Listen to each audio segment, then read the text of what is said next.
All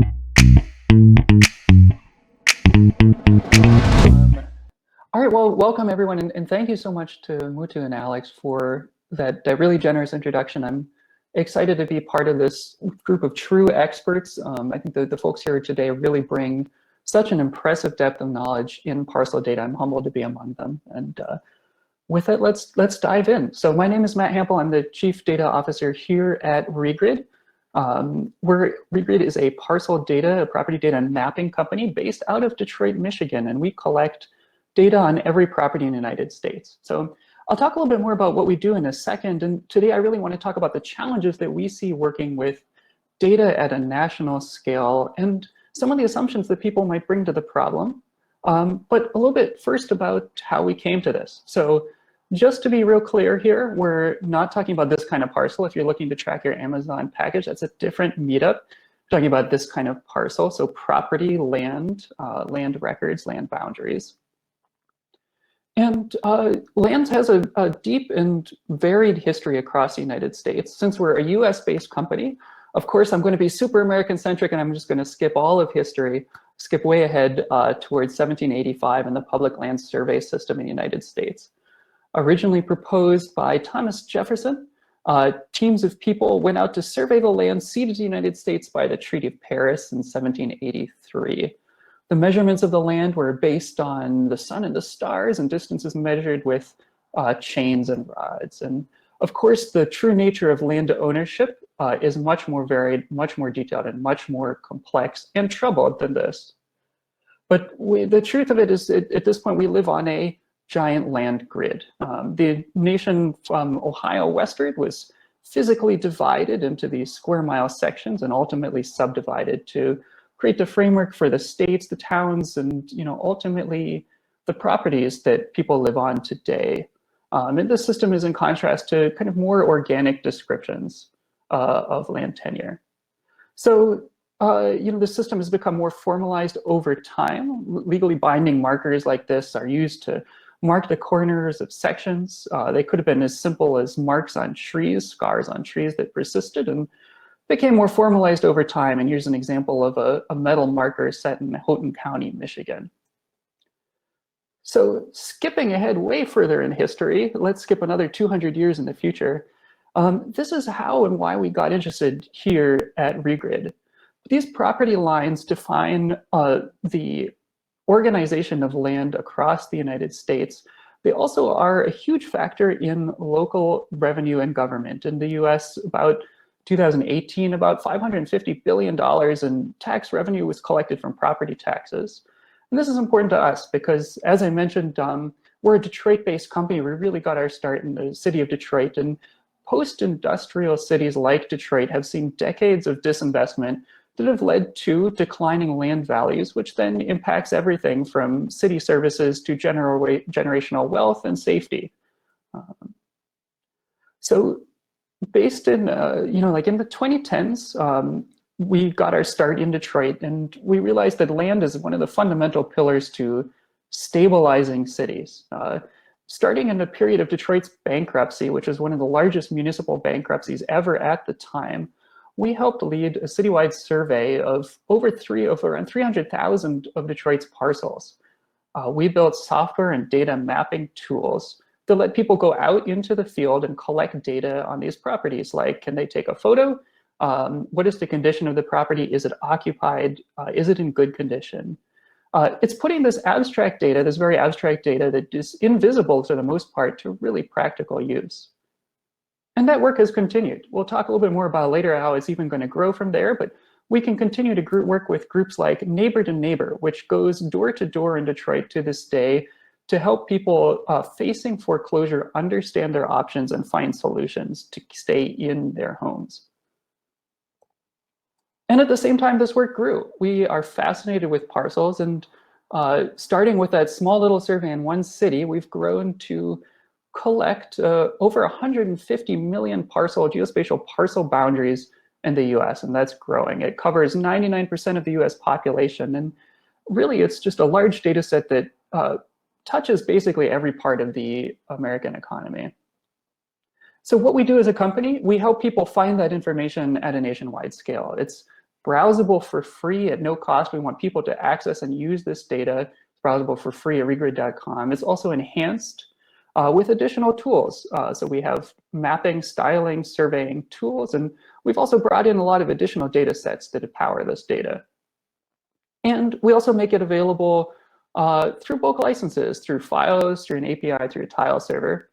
But what I really want to talk about today is what happens behind the scenes. How does some data this level get to this point? As I mentioned, there's over 150 million parcels we've collected, over 3,000 counties. Our job is to clean this data, to standardize it to a standard schema, and to enhance it beyond that. So in that process, when we come into this process as technical staff, as programmers, there's a lot of things that we want to believe about the data. So there's a lot of really true things that we hope are true about parcels. So in fact, a lot of these are falsehoods. So let me outline a couple of these here for you. And this is based on, if you're familiar with, there's a really wonderful talk called Falsehoods Programmers Believe About Names. There's a version for addresses as well. This is my attempt to extend this a little bit in parcels. So let's talk about some of the big challenges that we see with parcels at a national scale. So number one, you might hope that there actually is data, that data actually exists, and sometimes there aren't. It isn't there. You might hope that maybe there's a global system of identification. Every property has an ID, or maybe if it's not globally unique, it's unique within a country or county, or maybe even within a city. You might hope that those IDs are never recycled, and so that's a challenge we have to address that I'll talk about. You'd hope that the spatial data is regular, it's snapped to official boundaries, and at this point I started running out of room and realized I needed a smaller font here. So let's fit a bit more on here, and I promise I won't read all of these out loud. These slides will be available for everyone afterwards. And there really is a critical one that I truly ran out of room for here, and that's why I'm so happy Scott is here to join us, which is that you would hope that there are standards that are widely adopted for this 550 billion plus part of our economic infrastructure. So I'm truly out of room at this point, so let's actually dive into some of these problems and challenges. So each of the US's counties is effectively administered separately. And I think you'd expect that someone walking around with a staff and a chain has led to really good data, and in fact it is really great data, just really targeted at very specific administrative purposes, whether that's understanding who owns the land, whether you can build there, where to send that tax bill, and building that package of data is a challenge that we face. So you might say, Matt, isn't it just on an open data portal? We solved this in the 2010s. Everybody has a nice, beautiful open data portal that should be easy to use. Well, there's a lot of challenges within that. So number one, there's 3,000 of those open data portals, or maybe 1,000. They aren't necessarily standardized. They aren't necessarily coordinated. And this isn't anybody's fault. There is an absolute lack of funding and support, and lots of really smart and wonderful people are working on this problem. And then beyond the open data portal, there's the challenges with the counties. There's still a handful of counties that what you have are paper maps, and they still aren't digitized. And when you call them, they say, come back to us in 2023. So automation is not necessarily going to get us that last mile. There's not a script that we can turn on and AI we can point at all these data sets, all these portals to just find them and grab them. Now, let's say we found the data. Well, then there's challenges within there. Here's an example that we just got this week. It's a county that does a really great job of tracking a town that does a really great job of tracking their data. We were excited to get a spreadsheet for it. The spreadsheet that you see is what comes through, though. There isn't really a concept of columns and rows here, so I would hardly even call it a spreadsheet. Let's say we get past that. There's a question of data quality that we work through, and we've built, effectively thousands of automated cleaning steps that run in every county. Domain-specific knowledge, it's built over time. And then we've got, even if you're not glued to your TV set, this is an American TV show called This Old House about home renovations. The host is this guy, Bob Vila. Turns out this old house is encoded in US data infrastructure as field names in a couple counties that we found. This old house was put in quotes. Unfortunately, those quotes were not escaped. So if you're familiar with processing data, those unescaped quotes are probably how we found this. They broke some processing and we noticed.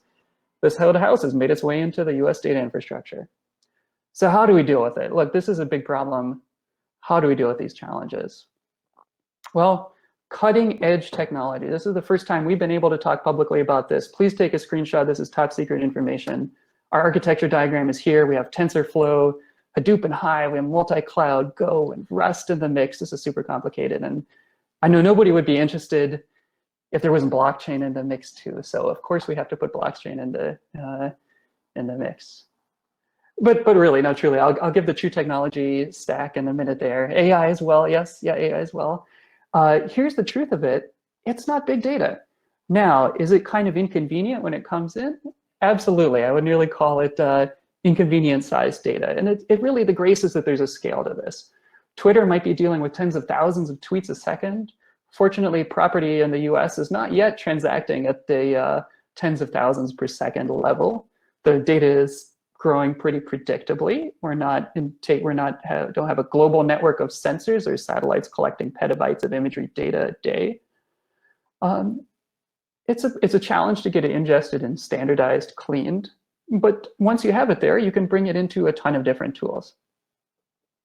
So here's actually what a real tech stack for dealing with this looks like from our end, and I'm happy to dive into more detail here. But we're using industry standard tools, Postgres and PostGIS, GDAL, Goodle, and the Ogre to Ogre toolkit, the OGR toolkit, Ruby and Rails, and the wonderful smart community like everyone here on this call.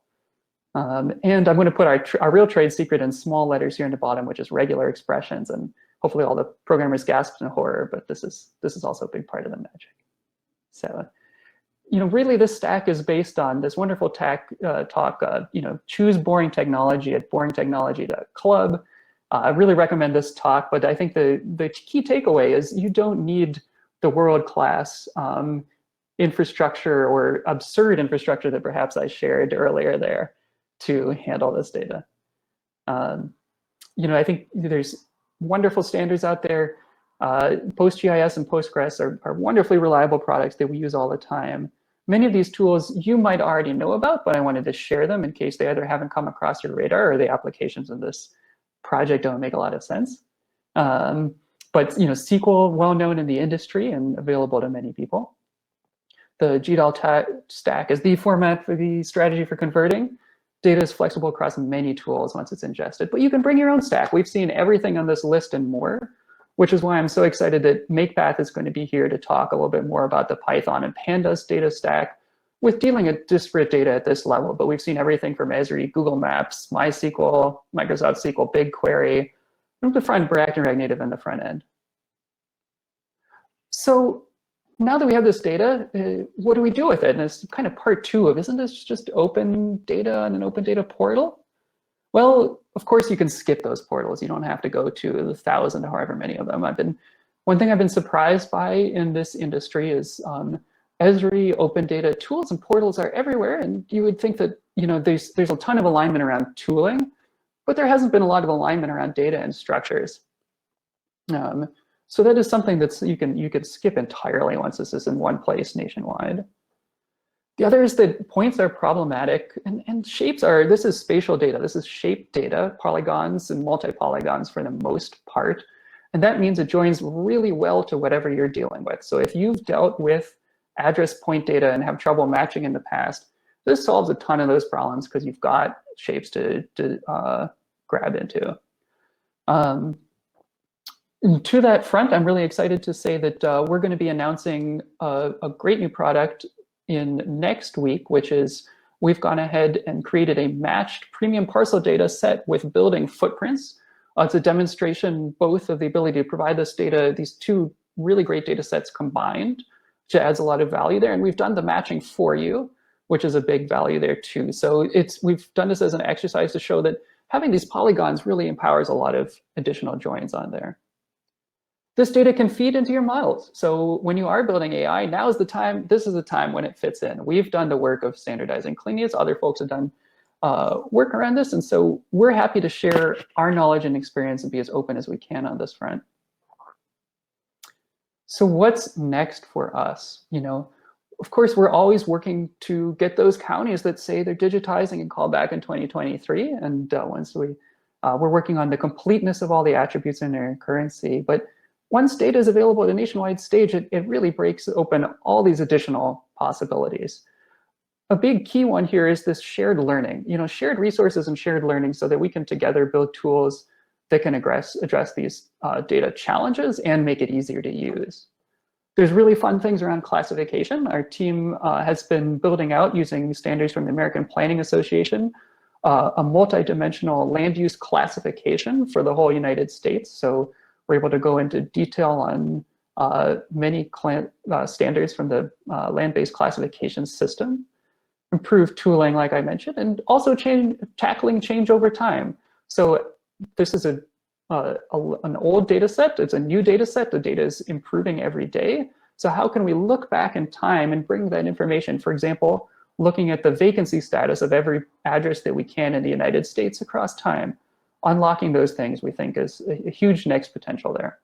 So with that, I want to say thank you very much. And I've seen a couple questions go by, so I'd love to take some questions and happy to go into more detail on any of these fronts.